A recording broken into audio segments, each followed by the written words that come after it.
Nah, ada katanya bertanya nih Kak, gimana kalau saya yang nggak ikut MKMB itu gimana gitu? Oh iya, sekalian menjawab ya kemarin ya yang masih penasaran. Jadi buat adik-adik yang kemarin nanya, Kak saya nggak ikut MKMB, apakah saya harus mengulang tahun depan? Tuh, mulai nggak katanya Kak?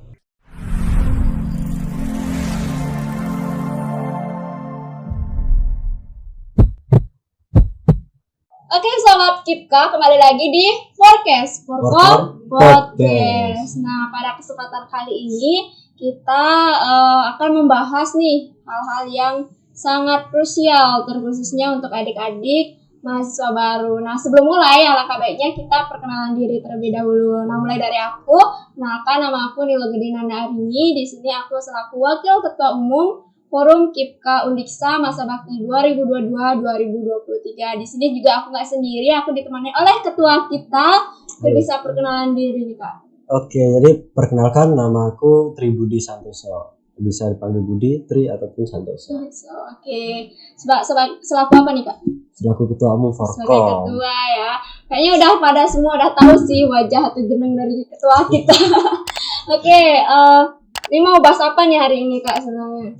Kita mau membahas tentang Forkom. Karena mungkin banyak yang belum paham terkait Forkom. Kalau kemarin kan cuma sekilas, kita lebih detail lagi sekarang. Ya, apalagi waktu prasosialisasi tiba-tiba nih adiknya dikumpulkan di belakang itu. Pasti mereka bertanya-tanya, ini ngapain sih, ini siapa sih, ya, gitu. Terus waktu MKMB juga kita nggak sempet membahas mengenai Forkom karena ya udah waktu ya, udah istirahat gitu. Oke, lanjut aja. Mungkin langsung aja ya ke topiknya mengenai apa itu Forkom. Nah, kan sebelumnya udah dijelaskan tentang Forkom di video sebelumnya. Mungkin kalian bisa tonton ya, mungkin bisa dilihat di atas ya. Kalian bisa klik, kalian bisa tonton nih. Terus selanjutnya udah jelasin tentang Forkom. Mungkin kita perlu tahu apa sih tugas dari Forkom. Mungkin dari Kak Budi nih bisa jelaskan apa itu tugas Forkom. Jadi tugas dari Forkom itu tugas pokoknya ada 3 ya. Mungkin aku sebutin satu-satu. Yaitu yang pertama adalah sebagai wadah untuk merealisasikan ide-ide kreatif mahasiswa. Wah, kayak gimana tuh Kak? Jadi contohnya kayak PKM, kayak lomba-lomba LKTI ataupun lain sebagainya, itu kita sebagai wadah juga untuk mahasiswa kita. Oke, ada lagi Kak, yang kedua. Yang kedua adalah sebagai media penyalur aspirasi mahasiswa bidik misi dan KIPK. Ya, yang penyalur aspirasi ya, mungkin dari adik-adik KIPK atau bidik misi punya aspirasi yang ingin disalurkan, itu bisa kami fasilitasi. Benar. Nah, terus ada yang ketiga apa nih Kak? Yaitu adalah media koordinasi informasi yang terkontrol. Jadinya media informasi yang terkontrol maksudnya adalah sebagai forum atau media untuk komunikasi. Tentunya kami menampung dari aspirasi mahasiswa biar informasi itu searah dan juga sejalan tentunya melalui Forkom. Apalagi terkait KIPK ini Kak. Iya. Banyak sekali informasi-informasi yang simpang siur. Ya, apalagi kan kita sebagai Forkom itu jembatan antara kemahasiswaan dengan mahasiswa KIPK gitu. Jadi biar semuanya tuh nggak ada berita-berita hoax, itu ceritanya kan sering banget tuh ada berita hoax. Jadi biar terkontrol lah semuanya dari adik-adiknya ke kemahasiswaan, dari kemahasiswaan juga ke adik-adiknya. Nah, terus ada nih isu-isu bahwa Forkom itu yang bertugas mencairkan KIPK. Mungkin bisa diklarifikasi Kak, bener apa enggak tuh? Oke, jadi ini ya informasi yang biasanya tersebar di mahasiswa mungkin yang belum mengenal Forkom lebih jauh. Seringkali dikira Forkom itu yang mencairkan, gitu. Sebenarnya bukan. Gitu. Jadi untuk pencairan ini memang Forkom hanya membantu menginformasikan dan juga khususnya untuk pencairan ini dari pusat ya. Tentunya dengan mekanisme yang ada.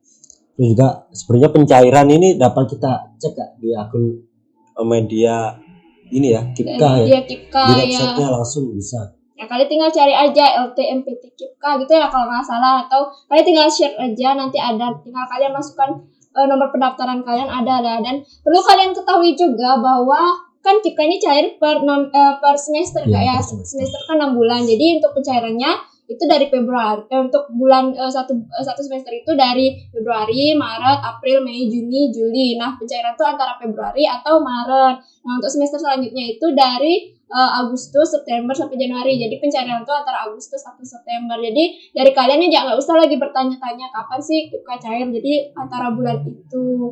Nah, cairnya itu ingat ya, per bulan gitu. Jadi nggak ada yang nanya lagi boleh cairin semua nggak, boleh ambil semuanya nggak gitu. Jadi carinya per bulan ya, biar kalian juga akunnya tuh nggak kena apa sih namanya dibilang sama Pak Sando waktu MKMB, biar nggak cepet dianggap mati apa sih bahasanya kayak gitu ya, nggak aktif lah, nggak aktif gitu. Itu alasan kenapa nariknya tuh harus per bulan. Kayak ada juga yang bilang kalau KIPKA atau Forkom itu sebagai yang menetapkan dan mencabut KIPKA. Itu bagaimana Kak klarifikasinya, Bi? Gini mungkin besar banget tuh ya. Itu gini ya, cukup berat ya, tapi pasti tetap ada lah yang kayak gitu. 1 atau 2 orang mahasiswa masih menganggap seperti itu. Ya. Jadi Forkom sekali lagi tidak berhak atau tidak berwenang untuk mencabut ataupun menetapkan KIPKA. Kalaupun mahasiswa yang bermasalah, contohnya kayak IPK-nya yang dikurang di bawah 3 ya, khususnya itu kami kan ada namanya Forkom KIPKA Konseling kan. Itu tugasnya adalah memberikan konseling ataupun memberikan sedikit teguran kepada mahasiswa KIPKA khususnya ataupun bidik misi dan nilainya di bawah itu. Iya, jadi kita tuh nggak bertugas ya sebagai penetap atau pencabut KIPKA, karena itu emang dari pusat dan diseleksi lagi di lembaga. Jadi kita nggak ada sangkut pautnya dengan hal itu. Kita cuma sebagai jembatan informasi. Jadi selain itu kita nggak ada ya. Nah itu kan udah mengenai tugas dan Forkom, udah kita klarifikasi juga mengenai tugas yang kita yang emang tugas Forkom itu yang sebenarnya. Nah selanjutnya apa aja sih yang ada di Forkom kok bisa menjadi jembatan? Nah mengenai apa aja ini pasti mengarah ke bidang-bidang atau divisi apa sih yang ada di Forkom? Mungkin bisa dijelaskan apa aja bidang-bidangnya Kak? Oke, di Forkom itu bilangnya divisi ya, divisi. Ada 4 divisi dari Forkom dan juga 1 divisi, bukan dibilang divisi sih, membantu tugas dari divisi. Ya, kenapa aja tuh yang saya ketahui nih ya, yang kita ketahui bersama juga bahwasanya ada divisi yang pertama itu ada Humas atau hubungan mahasiswa. Mungkin bisa dijelaskan Kak apa ini tugas dari Humas? Oke, jadi tugas dari Humas mungkin dari adik-adik mahasiswa dan juga mahasiswa yang lain seringlah berinteraksi dengan bagian divisi Humas tentunya. Itu adalah tugasnya melakukan interaksi, hubungan dan kerjasama dengan pihak internal maupun eksternal yang berhubungan dengan mahasiswa KIPKA maupun bidik misi. Ya mungkin yang lebih jelasnya tuh kan ketika rektorat nih ngasih informasi kepada KIPKA. Jadi dari bidang humas lah dulu yang mengoreksi atau mengolah ya biar bisa terkontrol kayak yang tadi tuh, nanti dikirimkan ke anggota yang membantu kinerja dari Humas. Nanti bisa dijelaskan di belakang ya apa sih anggotanya ini, apa bidangnya gitu.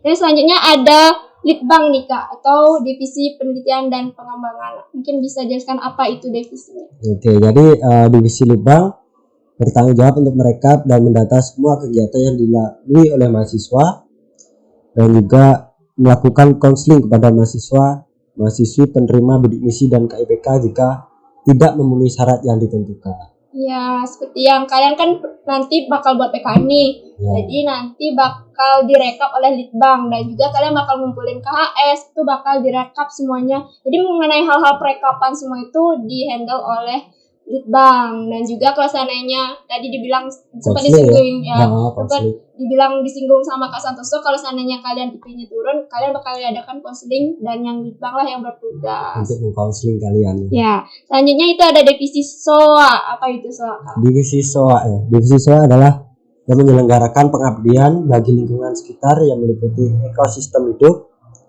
sesama manusia dan Tuhan Yang Maha Esa, serta menyelenggarakan dan kegiatan yang menunjang kemampuan akademik mahasiswa. Oke, jadi sebagai aku nih, sebagai mantan SOA, jadi dulu memang sih kegiatan kita memang banyak ke sosial, kayak kita ngadain peduli, kita ngadain mengajar gitu. Banyak sih kegiatan-kegiatan SOA lain. Oh iya, salah satunya kemarin ya kita meminta mahasiswa di MKMB itu kita untuk membawa alat tulis dan juga buku ya. Mungkin jelasin dikit dah tujuannya buat kita nih. Ya nanti kita jelasin di program kerjanya, karena itu berhubungan sama program kerja kita. Nah itu tentang SOAK ya, jadi SOAK itu artinya sosial akademik. Oke, untuk selanjutnya itu ada divisi pengembangan organisasi atau kita singkat jadi PEMC. Nah ceritanya ini panjang ya, sebenarnya awalnya bukan PEMC namanya. Mungkin sebagai kakak mantan dari PEMC bisa dijelaskan gitu. Oke, dulu inventaris ya, jadi sekarang udah berganti nama jadi pemberdayaan organisasi atau PMC. Jadi tugasnya adalah bertanggung jawab pengorganisasian antar anggota baik perencanaan organisasi dan tata kelola Forkom KIPKA. Jadi dia bertugas untuk mengelola orang-orang yang di dalamnya gitu. Iya, itu ya. Nah, dari raker kayak lain sebagainya. Ya, Yang khususnya pengelolaan di Forkom dia PMC lah yang bertanggung bertugas. jawab, ya. Dan ada juga satu bidang yang membantu seperti yang tadi kita bilang ya, ada satu bidang yaitu namanya koor fakultas. Ini mungkin adik-adik udah tahu semua ya koor fakultas karena ini yang merupakan paling dekat sama adik-adik semua. Mungkin bisa jelaskan Kak, koor fakultas itu apa? Oke, jadi koor fakultas seperti tadi di awal disebutin juga tugasnya adalah menyampaikan informasi dari rektorat ataupun pengurus ke mahasiswa yang ada di tiap fakultas. Jadi tugasnya membantu humas sih sebenarnya Ya. untuk koordinator fakultas. Ya, perlu kita ketahui juga bahwasanya kan kita ada 8 fakultas Ya, nih. 8 fakultas. Jadi semua fakultas itu punya koor fakultasnya masing-masing khusus untuk mahasiswa KIPKA. Nah, tapi sayangnya kita cuma punya 7. Kenapa? Karena ada satu koor fakultas yang menghandle 2 fakultas. Kayak contohnya FOK dan FA. Kenapa? Kita bisa jelaskan Kak, kenapa dia menghandle 2 fakultas? Oh iya, belum aku jelasin ya kayaknya. Iya. Oke, jadi kenapa menghandle 2 fakultas? Karena di FOK dan juga FK itu kan kebetulan jumlahnya penerima kan tidak terlalu banyak, apalagi di FK kan. Jadi kita gabung dan juga mereka udah dulunya emang satu tempat dan juga satu wadah, jadinya Jadikan satu saja. tidak salahnya kita jadikan satu gitu. Ya, karena juga kebetulan FK baru ya. Iya, baru Jadi juga.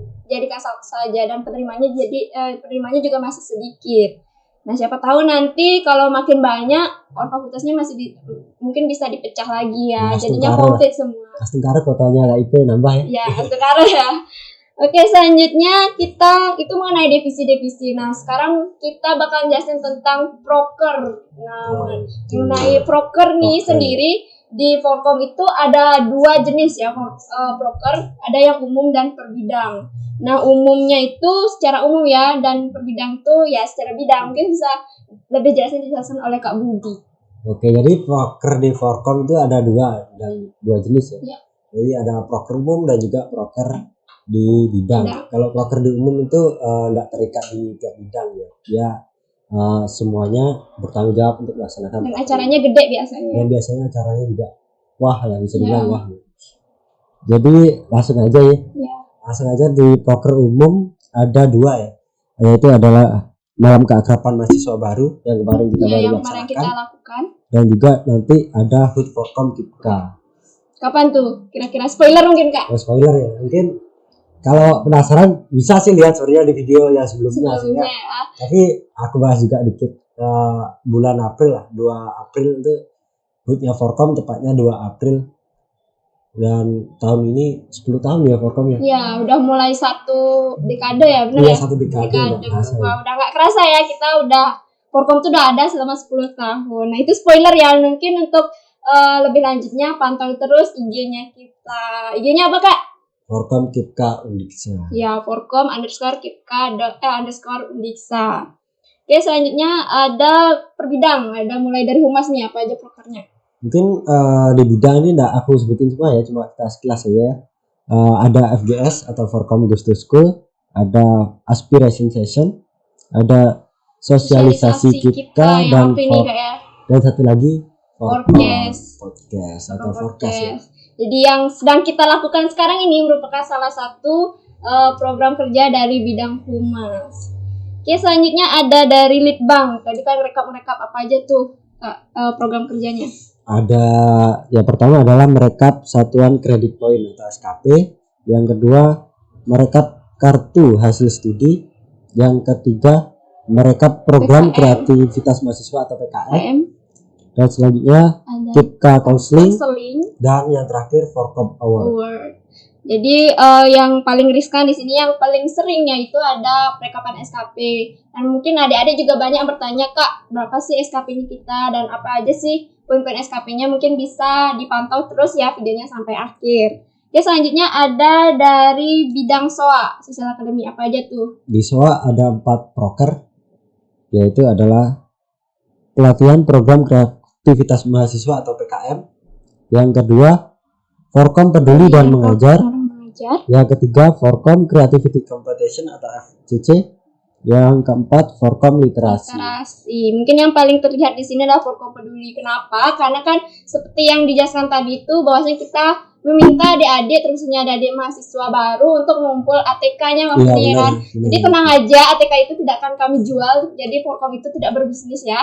Jadi kita itu akan menyumbangkan ATK tersebut kepada adik-adik yang memerlukan nanti. Jadi rencananya di Forkom peduli, Forkom mengajar nanti kita menargetkan untuk mencari adik-adik panti asuhan. Panti asuhan. Jadi alat-alat ATK yang kalian kumpulkan itu akan kami sumbangkan ke mereka. Benar sekali. Jadi tujuan kita meminta adik-adik buat menyumbangkan itu sebenarnya satu sih Kak. Karena kita kan sesama penerima KIPKA gitu.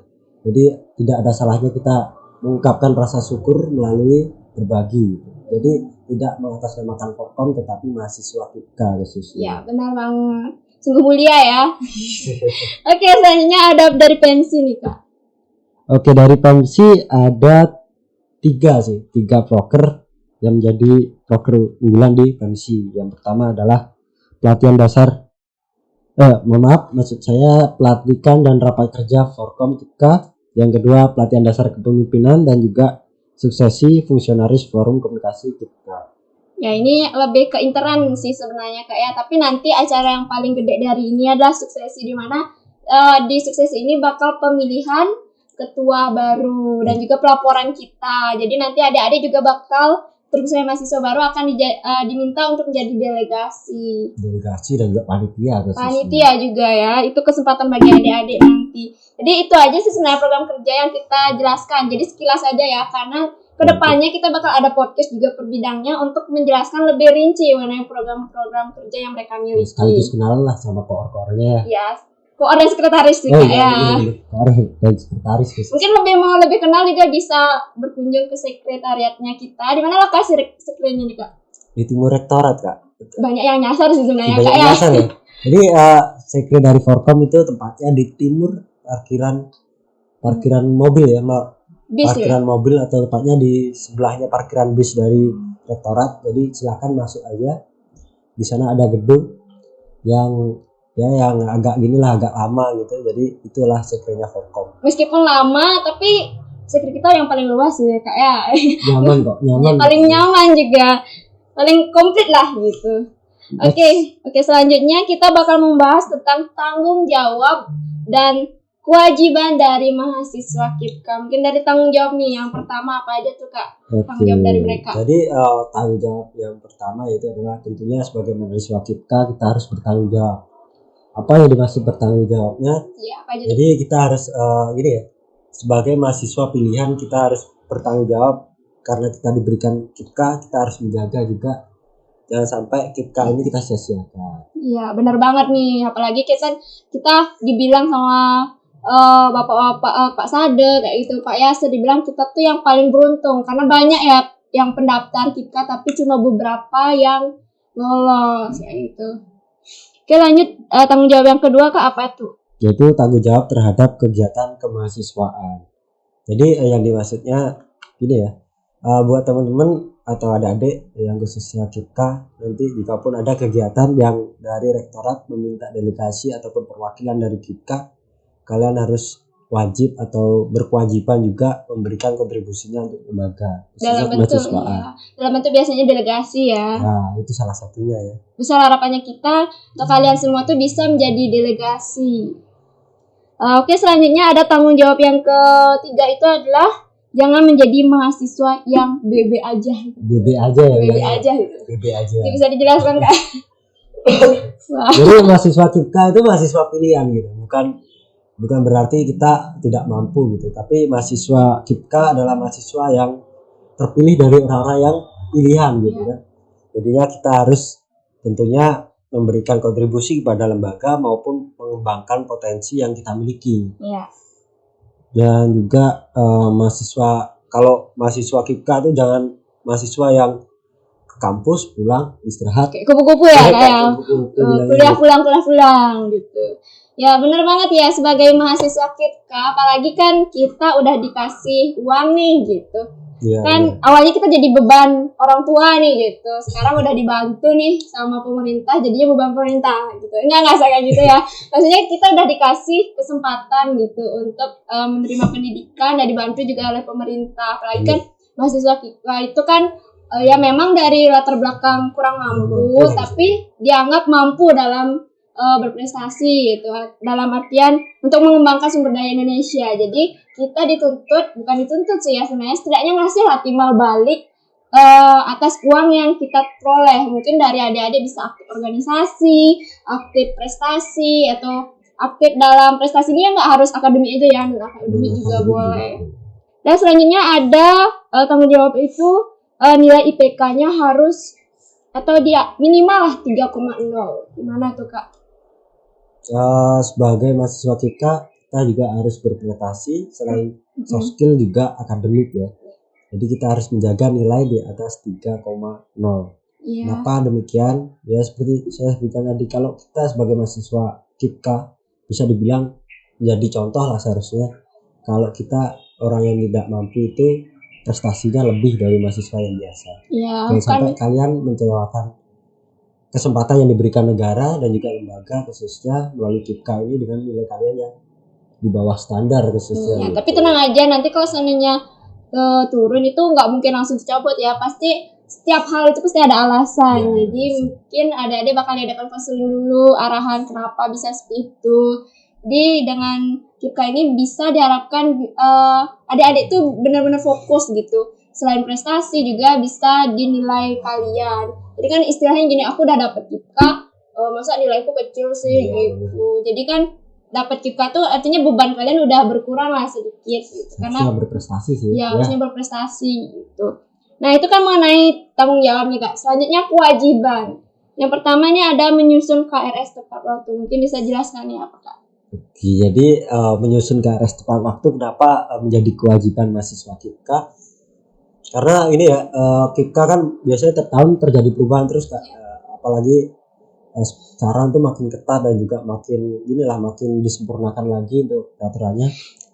Apalagi kalian nih yang sebagai mahasiswa tidak menyusun KRS ataupun telat nih menyusun KRS, nah, otomatis kalian pengajuan dari pencairan KIPKA ini akan terhambat dan juga terganggu khususnya kalau kalian tidak KRS. Pengajuannya juga lambat. Pengajuan bisa lambat, bisa terancam kalian tidak cair gitu Kak IPK-nya. Kenapa demikian? Karena mahasiswa yang aktif bisa dilihat kalau mereka KRS-an. Iya, benar banget. Jadi syarat jadi penerima KIPKA tuh harus jadi mahasiswa aktif. Iya, nah, mahasiswa aktif, nah caranya lihat mahasiswa aktif tuh dia KRS-an setiap semesternya gitu. Jadi dari pihak Undiksa sendiri biasanya mengecek nih, ini kenapa adiknya belum KRS-an, apakah dia masih berkuliah di Undiksa kah atau dia ada kendala itu. Biasanya ada tuh kayak waktu ini kan sempat kita mengadakan list pada mahasiswa dan mahasiswi yang belum melaksanakan KRS-an. Untuk selanjutnya kewajiban selanjutnya itu ada SKP nih Kak. Benar, SKP apa tuh SKP? Yaitu SKP atau biasa disebut satuan kredit poin. Jadi kita dari Forkom juga mendata mahasiswa untuk keaktifan juga.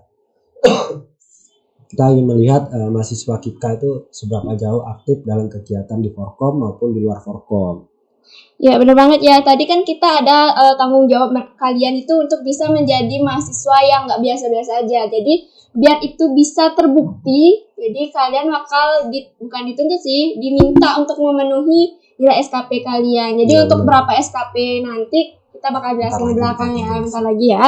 Terus selanjutnya ada membuat PKM. Mungkin bisa jelaskan kenapa kita harus buat PKM gitu. Oke, jadi PKM ya, ini seringkali menjadi pertanyaan buat PKM.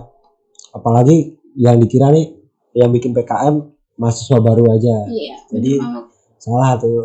Jadi kenapa kita harus membuat PKM? Jadi Undiksa ini kan sekarang menjadi universitas yang unggul ya. Iya, khususnya di Bali dan juga di nasional udah peringkatnya sekat mawar udah naik. Apalagi kemarin masuk 3 besar ya. 3 besar nasional sebagai penerima hibah dari PKM. sendiri. Jadi tujuannya adalah untuk mengasah dan juga memberikan kontribusinya kepada lembaga melalui PKM. Jadi yang buat PKM siapa aja sih gitu? Itu yang sering jadi pertanyaan. Jadi sebenarnya yang buat PKM itu kita juga sebagai fungsionaris Ya, juga Dan membuat juga, sih sebenarnya ya. gitu. Dan nggak cuma adik-adiknya aja ya, Iya, jadi semester atas juga buat kayak gitu. Tapi maksimalnya ada nih Kak? Maksimalnya sampai semester 5 sih. Semester 7 mereka udah fokus ke skripsian, jadinya kewajiban dari membuat PKM ini hanya semester 1, 3 dan juga 5. Jadi setiap semester ganjil ya. Setiap semester ganjil sih. Oke, selanjutnya ada aktif organisasi dan berkegiatan. Oke, jadi berulang-ulang nih ya. Ya. Berulang-ulang. Hampir sama sih sebenarnya. Hampir sama, tapi poinnya ini sih. Gimana kita berusaha untuk meningkatkan dari mahasiswa KIPKA untuk memberikan kontribusi, yaitu salah satunya berorganisasi dan juga berkegiatan. Jadi kalau teman-teman atau adik-adik yang tidak bisa berorganisasi, silakan ikut kegiatan-kegiatan yang diadakan di lingkungan lembaga ya. Baik itu BEM, fakultas maupun KMJ ataupun di Forkom, bahkan itu yang kami harapkan juga sih. Kalau kalian berkontribusi juga di Forkom gitu.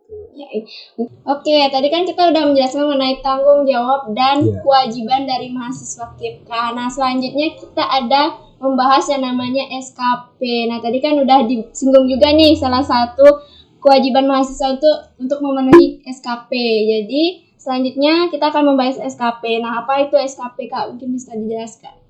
Jadi SKP itu satuan kredit poin ya. Jadi mahasiswa dinilai keaktifan maupun lain sebagainya dengan pencatatan SKP. Jadi ada beberapa poin ya untuk SKP. Yang pertama sosialisasi KIPKA itu 5 poin. Pelatihan PKM, iuran, streaming HUT Forkom, suksesi, webinar nasional dan MKMB itu poinnya 5. Semuanya 5 ya. Maksudnya masing-masingnya 5 ya, tapi bukan totalnya 5. Jadi itu udah jadi buat adik-adik nih yang waktu ini ikut MKMB, yang full nih ikut dari awal kegiatan sampai akhir itu, kalian udah mendapatkan sejumlah 15 poin.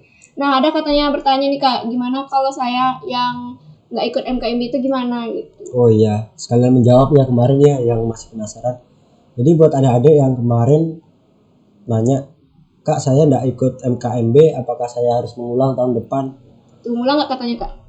Enggak dong. Jadi sekali lagi aku ingetin ya teman-teman, MKMB itu bukan ngospek ya kita, jadi Forkom bukan ngospek, kita hanya melakukan kegiatan untuk keakraban gitu. Jadi untuk fungsionaris dan juga sesama mahasiswa KIPKA. Jadi jawabannya kalau kalian nggak ikut di MKMB, kalian tidak mendapatkan poin SKP sebanyak 15 poin. Itu aja. Tapi gimana nih caranya agar bisa terpenuhi nih? Tentunya kita ada beberapa kegiatan lain itu juga dinilai SKP-nya. Contohnya apa aja tuh Kak? Jadi bagi yang kurang poin SKP-nya atau nggak ikut kemarin, tenang aja kalian bisa lengkapi di kegiatan yang lain. Yaitu ada di webinar di luar. Yang kedua delegasi di bidang lainnya dan juga panitia Forkom. Jadi poinnya di webinar di luar itu 2, di delegasi atau bidang lainnya itu ada 3. Dan juga panitia Forkom poinnya 5. Jadi bidang lain tuh termasuk juga prestasi kalian ya. Itu dinilai 3. Jadi totalnya itu berapa nih Kak? Kalau totalnya itu kalau kalian lengkap semuanya jumlahnya 45 poin. Tapi berapa nih minimal kita harus nyari poin SKP? Ya, jadi tidak perlu khawatir kalian apakah harus 45 penuh gitu. Jadi poin minimal yang kita targetkan untuk setiap semester atau setiap tahunnya yaitu adalah 33 poin.